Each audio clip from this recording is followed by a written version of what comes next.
Good. Good morning, everyone. I'm Mark Ruley, Police Chief of the City of Brooklyn Park.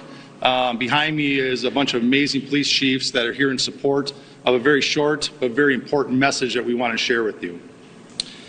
What you won't hear from any of us today is rhetoric of abolish ICE or that there shouldn't be immigration enforcement.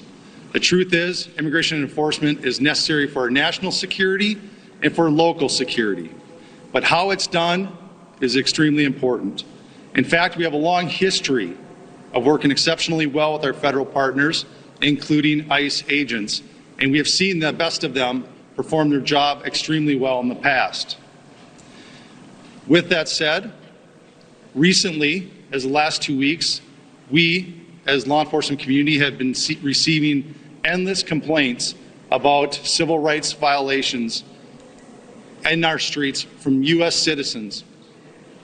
What we're hearing is they're being stopped in traffic stops or on the street with no cause and being forced to demand paperwork to determine if they are here legally.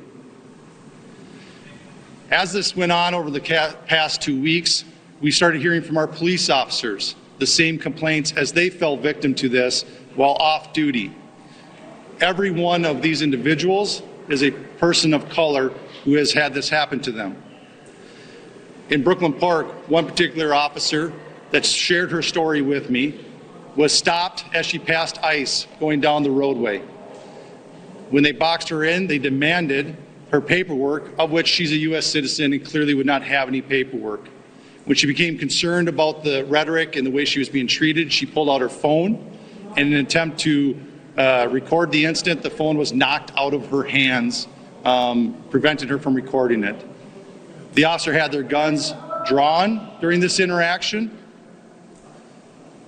And after the officer became so concerned, they were forced to identify themselves as a Brooklyn Park police officer in hopes of slowing the incident and de-escalating the incident down. The agents then immediately left after hearing this, making no other comments, no other apologies, just got in their vehicles and left. I wish I could tell you that this was an isolated incident. In fact, many of the chiefs standing behind me have similar incidents with their off-duty officers. This isn't just important because it happened to off-duty police officers, but what it did do is we know that our officers know what the Constitution is, they know what right and wrong is, and they know when people are being targeted, and that's what they were.